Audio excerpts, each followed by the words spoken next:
So you're welcome to the very first Road to Success Seminar Industry Talk, and this is very tech focused, and it's tech for entrepreneurs pretty much. Everything making money, everything digital, everything marketing, really just how to get this money via tech. That's what it's about.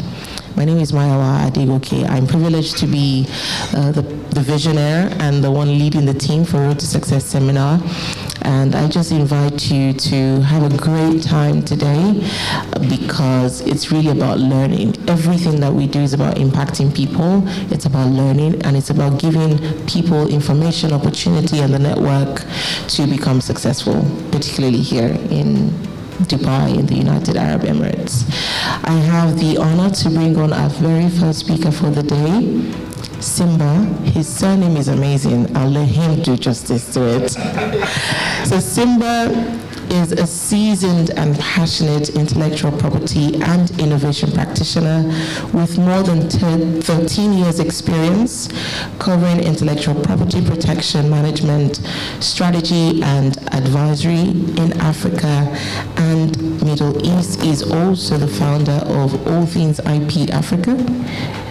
Please, a warm round of applause to welcome Simba. Thank you.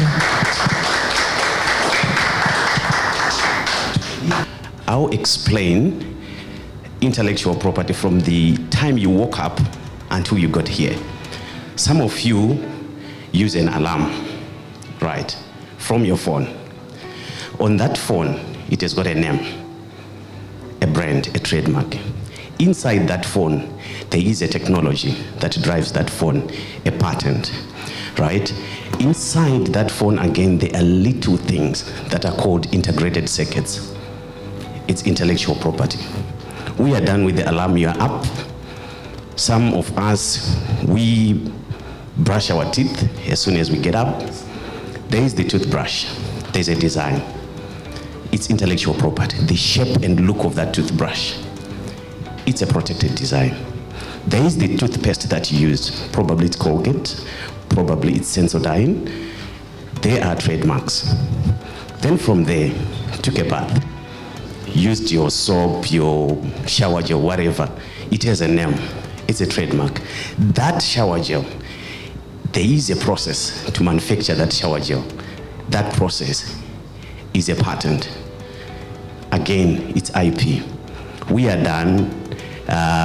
So basically what we have done until we got here, we interacted with intellectual property from the time we woke up. Now, each time I do my presentation, I always want to use this quote from this guy. I think most of us have used Getty Images, stock images. Now he talks about intellectual property as the oil of the 21st century. Now come to think of it, the leading brands in the world, they don't have land, they don't have buildings, they don't have oil. They have intellectual property. Google, Microsoft, Facebook, Uber, several patents. That's where the value is coming from, the intangible. That's what we are talking about.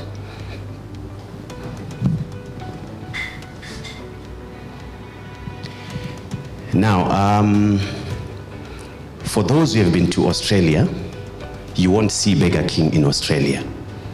You will see Hungry Jacks.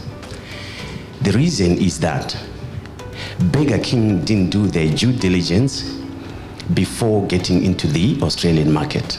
The Burger King trademark was already registered and they couldn't use that name. When iPad was launched, Apple couldn't get into China. Why? Because the iPad trademark was protected by a startup in China.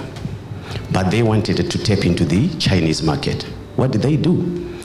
They had to buy or to secure that trademark by paying 60 million to a small startup in China. All right? So, I talked about how you interacted with intellectual property. We've got industrial property. That's where we have our patents, our trademarks for brand names, industrial designs. If you go out there, you see different shapes and sizes of cars. all those shapes are intellectual property and they are protected. You don't wake up and just make a car that is similar to Lamborghini. You get sued, right?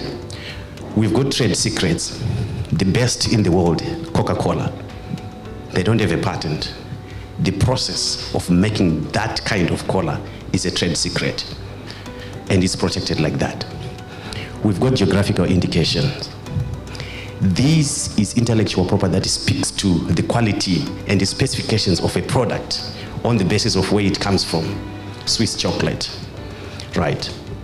On the African continent, we've got a couple of geographical indications. Cape juice from Cape Town, South Africa. We've got a new geographical indication from Mozambique, the tete goat. That goat meat, you will not find it anywhere in the world, right? If you go to Nigeria, there are specific dishes that you will never get from anywhere in the world, and there are also processes of protecting those dishes as geographical indications. If you want to experience that dish, go to Nigeria. If you want to experience that dish, go to Cameroon. It's intellectual property. Then we've got copyright and neighboring rights. I was talking to colleagues just earlier and said, how many times have you cased someone who created a document? You try to select the content, it's not selecting. You try to copy and paste, it's not copying. But you want the content. It's copyright protection. They don't want you to do that. It's their intellectual property. Now, when it comes to protection, the idea of intellectual property is to say someone has been thinking, someone has invested in research and development, someone has created and come up with an idea. They need to recover what they invested in coming up with that idea. They need to recover the input before everyone else can just start copying and using. So this brings us to the timelines in terms of what is protected and for how long. So if we look at patents, they protect inventions, right? And you have up to 20 years to recover your investment in research and development. I'll take an example of the pharmaceutical industry. The pharmaceutical industry, for them to come up with a specific medicine for you to be able to use, that's 5, 6, 7 years. And there is investment in research and development coming up with that medicine. Now, what that means is the law allows them 20 years of exclusivity before anyone else can use that, so that they can manufacture, they can sell and recover. So basically the purpose of intellectual property law is to protect ideas and make sure that those individuals, those businesses who are innovative and creative, they benefit from that investment. So what does it protect against? Your idea being used, sold, or manufactured. I think most of us have had experience with the likes of McDonald's, and it's everywhere. But they're only in the United States. I'll speak to that in a moment. Trademarks, we are protecting the logo, the brand identity, the trademark. So this is protected for 10 years, and you can renew. What we are simply saying is you have the exclusive right to use your brand name. You have the exclusive right to use your trademark without anyone copying and using it. I talked about designs, the look and feel of the product. We've got handbags, we've got the clothes that we are putting on, we've got shoes, we've got watches, everything that has got a look and a feel, there is design protection to it. Then copyright, music, literally and artistic works, they're protected under copyright. Right, so what happens in copyright? Let's say books, for example, they are protected for the life of the author plus 50 years after death. There are jurisdictions like the US that have moved to 70 years to make sure that there is more that is recovered out of what has been created. So when we look at these aspects of intellectual property, for inventions, you have to register. Right? For industrial designs, you also have to register. For trademarks, you also have to register. And for copyright, registration, if you look at UAE, it's a formality. The moment you start writing or whatever you're writing, you already have a copyright. The moment you start coding and creating a software, you already have a copyright. But for the purposes of enforcement, you need to have a registration, you need to have a certificate. So the question is, why protect IP? Why protect those ideas? Why protect that creativity and innovation? I spoke to the issue of exclusivity. You can stop others from making, selling, or importing without your permission, right? Enforcement. If someone copies you, you'll be able to stop them. It's very simple with protection. No, this is my trademark, this is my brand. You instruct us, we send a cease and desist letter for them to stop, right? Revenue generation. I spoke about McDonald's being a good example. They're in more than 101 countries. What they're doing, they are franchising.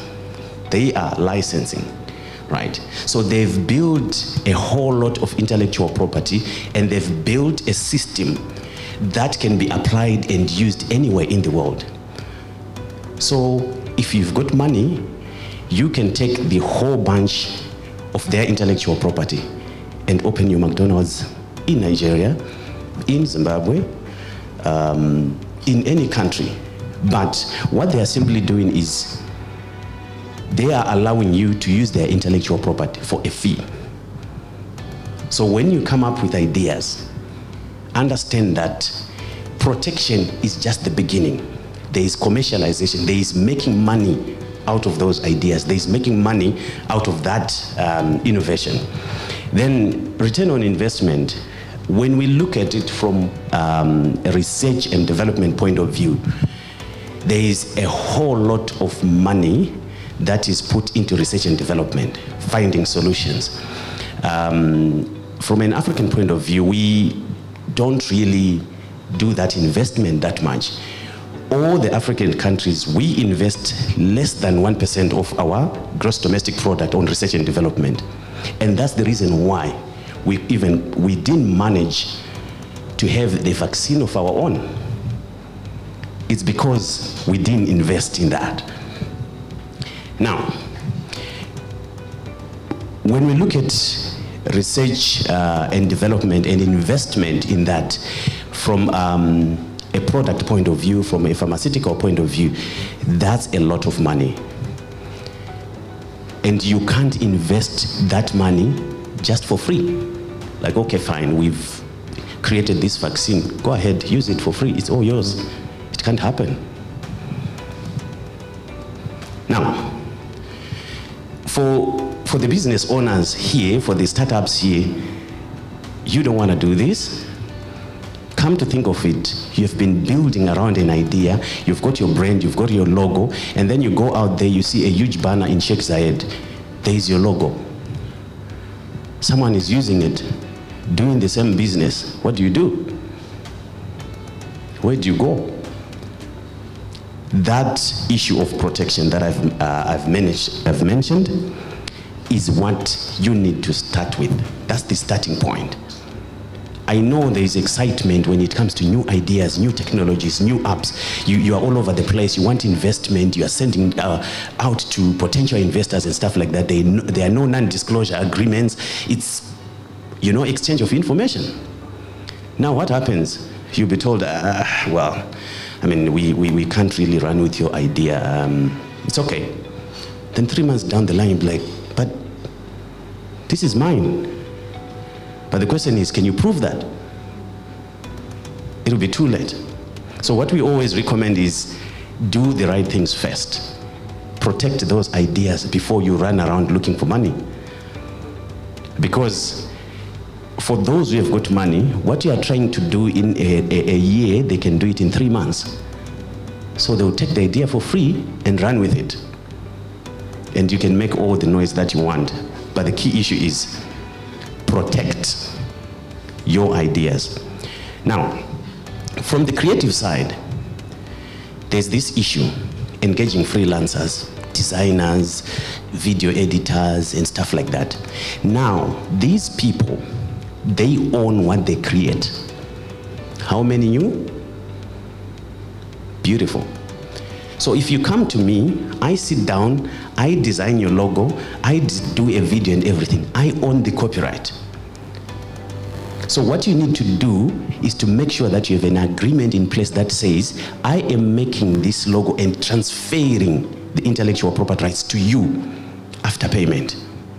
That's why you see, as we save our clients, we've had experiences where someone comes and say, listen, we did this project for this company for this specific campaign, but look at what they've done. They've changed they've reused the whole campaign, and they're making more money, but we're not getting anything. And the question is, where's the agreement? So we need to be aware of that. Number 2, due diligence. You don't wake up and go to Zambia and start doing business there. You need to understand that your name, your brand, can you use it in that country? So that's what we also do. Availability search, right? Okay, I want to go to Saudi Arabia and be running a boutique called Mayoa. Okay, and straight away I go and get a license. I want to run. But guess what? There's already an existing trademark there. Then you'll be stopped. All that investment down the drain. A practical experience, sometime last year with a client, huge client in UAE. They worked for 18 months, right? We're talking about more than $1.5 million dirhams, building a brand, building a project. Then at a stage where they were doing social media pieces, videos, preparing for a launch, a letter came and they were told, no, you can't do this. Here are our 4 trademarks for what you are doing here in UAE, right? Now the ballgame changes. What do? We've lost more than 1.5 million dirhams. There are 2 options: negotiate, and then you are paying to use that brand that you created, or rebrand. So do things right in the beginning. Then, of course, registration, that's what I'm talking about. Monitoring and enforcement, vigilance. Go onto the internet right now. Look at what is happening. E-commerce, online shops, selling stuff. A whole lot of them is infringement. And what we do, we use technology to manage and monitor brands of our clients. Who is selling what and where? So when you register, that's the foundation. But you also need to be vigilant. Who is copying you and how do we stop them? Now, I think I've done a lot of talking. Now we need to engage and have a conversation. What have you done on your part in terms of making sure that your creativity and innovation is protected? What have you done in terms of making sure that your ideas are protected? That's the question. Over to you.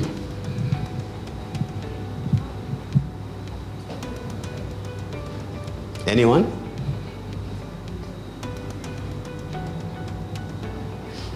Mine is not a question. You didn't tell us your surname. Well, okay. My surname is Makahamadze. It's a registered trademark, by the way. So my full name is Simbarashe Makahamadze. I'm from Zimbabwe, Southern Africa. The other parts, Mayoa is mentioned. I've been in the intellectual property space for 13 years, making sure that creativity and innovation is protected, is managed, is commercialized. I'm also a certified innovation practitioner. So when I work with clients, I'm not talking about just protecting your intellectual property. I work with you from the trenches, from ideation, creating that. So I walk a journey with my clients from the idea. We build a product, we build a brand, we protect that brand, we commercialize, because the idea is, where's the money? So that's where I will take you to make money out of your creativity and innovation. Yeah, please, I want to, there's this Nigerian skit maker. His name is Samir. There was a time we had an issue. There's this phrase he usually uses, something huge. And then I think a company, if I can remember correctly, Gala or PK, I know the case. You know the case. So now, how do we know the exact, like, what, a statement like that, or 2 words like that, can it be insured? Yes. So when it comes to a trademark, it can be a name, it can be a logo, it can be a sign, it can be a coined word, it can be a phrase, right? All those can be protected as trademarks. Then on that case, technically this guy made that phrase popular. So when someone creates that phrase, we always have that street language that becomes popular, and companies are quick to run on them. Now the question is, do they own that? They don't. So creation of those phrases is art, and the creator owns that. So that was the issue where, I mean, we've had cases again in Zimbabwe where, you know, there's an artist, they make something popular, and companies, they start doing promos based on that. That's intellectual property infringement. And now the good thing about social media is that the crowd will always say no, and they will make noise about it. And that has been helpful, especially for artists, where companies, they will then engage those artists, probably make them brand ambassadors, and then pay them, and then continue running with their,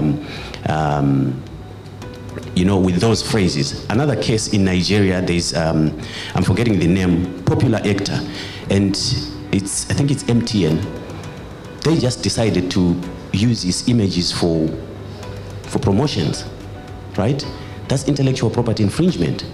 Why? Because he owns the copyright of those images. They are his images. So when we create, let's be very careful. Don't just download stuff on internet. It's very dangerous, and it can be very costly, because now creatives are also running with technology, very smart. They track all their images. When are they downloaded? Where are they downloaded? And where have they been placed? So this thing of saying free images, read the fine print. You'll be making money and creating money for someone while they're sitting somewhere. Do things right, always.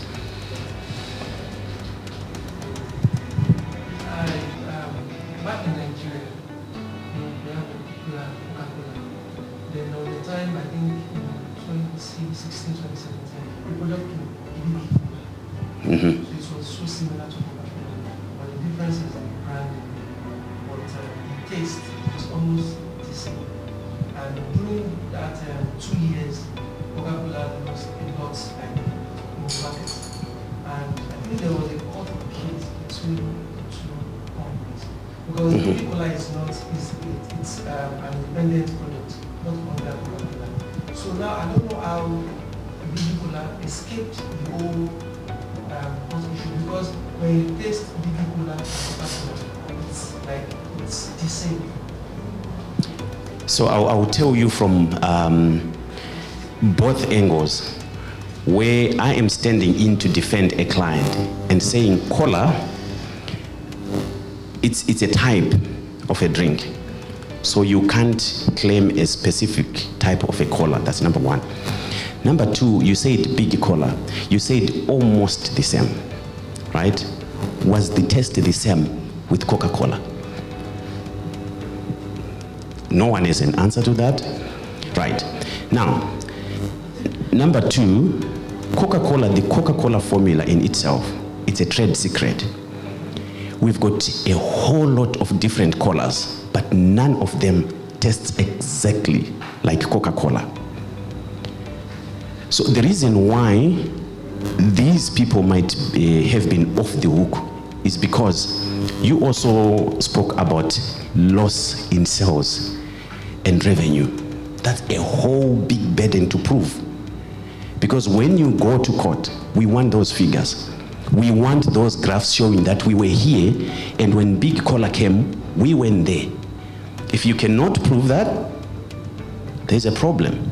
Then again, in the same space, there's what is called trademark bullying. We have experienced that there are bigger players who just want to protect a whole territory. They don't want you to come in.